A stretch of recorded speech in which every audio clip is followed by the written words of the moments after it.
There's a historic bull run signature that's gone off only twice in Bitcoin's history, and we're about to get it for the third time. And what's cracking, you guys? Welcome to the Mango Grove. My name is Krisha, and this is today's Bitcoin analysis video. I have Sean next to me today. Sean, say hello to everybody. Good morning. Krisha. Yes. Bitcoin bouncing off your level yet again. Exact. Kind of front-runned it though this time. I was a bit surprised.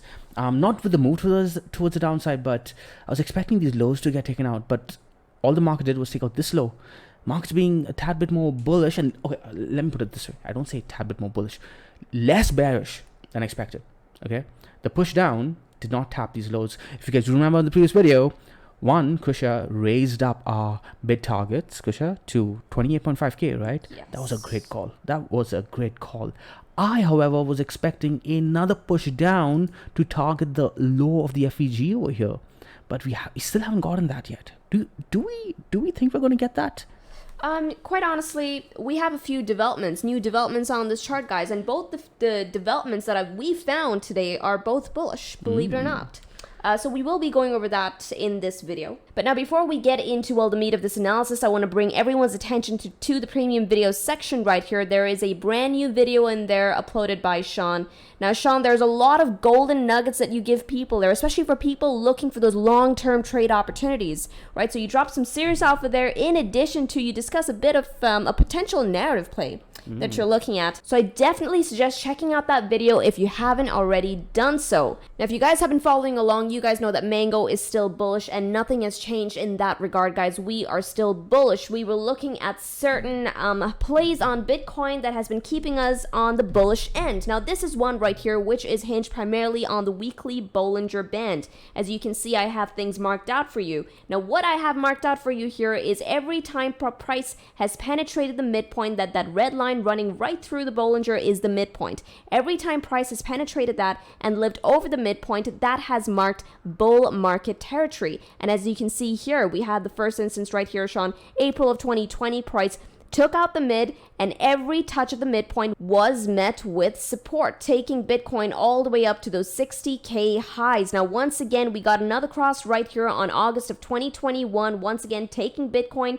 back up to 60k. And while that might look like a measly move by Bitcoin, guys, that move alone was a good 50% to the upside. So that midpoint is very, very key in really guiding Bitcoin's trend. Yep, exactly. If you guys do go ahead and zoom in over here as well, you'll see that it was when we broke the midpoint over here, put in a very toppy like formation over here, head and shoulders you could call it, broke down. You could use the midpoint as your neckline for that head and shoulders, and saw a immediate move to the bottom of the Bollinger Band, right? And it was when we broke above it, we had our next move to the top of the Bollinger Band. So at the moment, Krisha, we're seeing defense at that midpoint right over here, right? Lining up with your 28.5k key level while the Bollinger Band is compressing so tight. Exactly, and this has kept us on the right side of the weekly trend. Guys, so far, Bitcoin has been in a weekly uptrend. I don't think anyone can argue that. We're making higher highs, higher lows on this chart. And notice, we have been living over the midpoint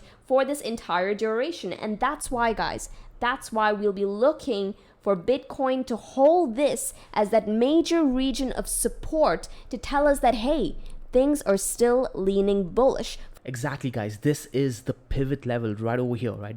The mid of the Bollinger Band is the pivot level where you switch from either bullish to neutral or from bullish to bearish, right? Now, personally, me, if we lose this pivot level over here, that's where we have to start flipping at the very least to neutral. If we lose the bottom of the Bollinger Band over here, that's when Bitcoin gets really bearish, in my opinion, right? Because we would have lost not only the 28k level, but also the key 25k level, which is what I do not want to see Bitcoin lose. If we lose the bottom of the Bollinger Band over here, Krisha, me personally, I'm looking towards 19k, 20k at the very least, and hey, potentially even lower after that. But for now, I don't want to scare you guys.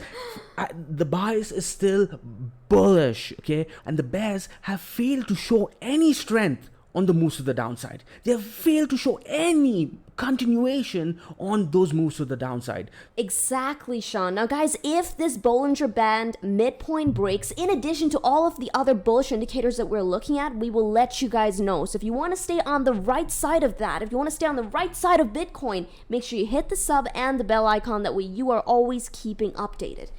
Now, as far as the midpoint is concerned, where's the midpoint coming in at? Well, guys, nothing has changed. $28,527. That is where the midpoint is coming at. And why is this level so beautiful? Well, it lines up, Sean, with that bottom of the FVG you were just looking at, right? At around 28.4K.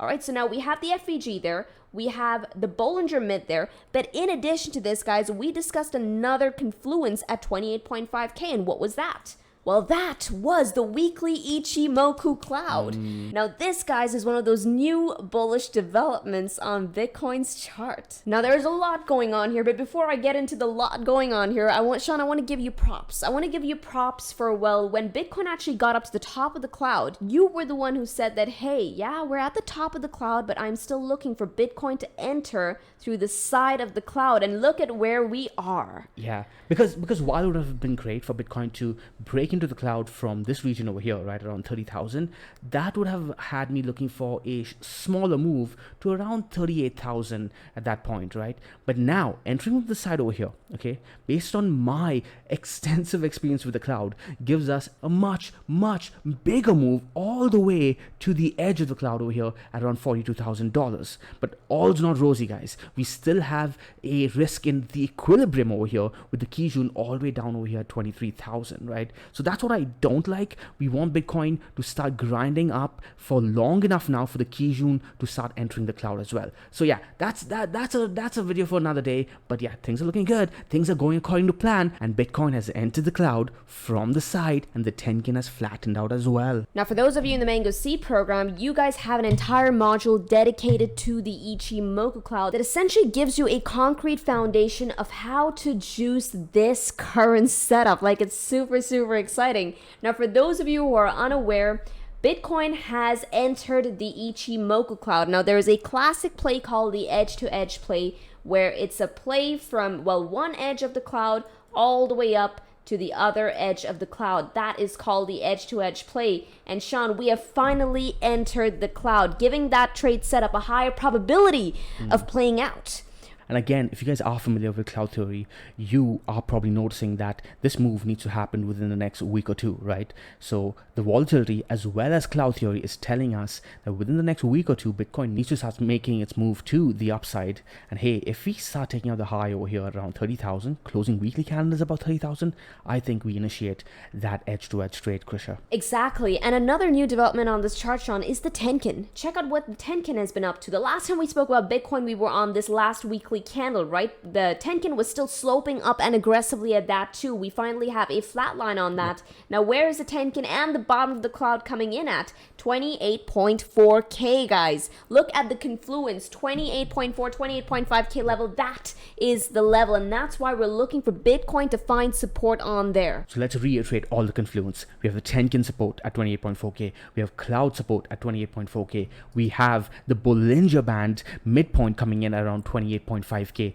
And more importantly, guys, on the dashboard right over here, your one-click powerful indicator, just go ahead, click it on. Don't be lazy, guys. It's one click. Here, 28.4K at the bottom of the FVG as well. So a lot of confluence coming in over there. We can use that as our pivot, as our bias point. There's no reason not to. If we start losing that level though, we start losing the bottom of the cloud, the Tenkin, that's when we can start looking for Bitcoin to come down lower. But until then, stay mango, stay stress-free, stay bullish. Now, for the icing on the cake, what you guys see in front of you is the 55 exponential moving average and the 200 exponential moving average. 200 in purple, 55 in green. Now, initially we told you that, hey, we have new developments on Bitcoin's chart. Specifically, well, price entering the Ichimoku cloud as the first one, bullish, right? The second one, however, is hinged on these two EMAs. Sean, a cross between these two will mark the next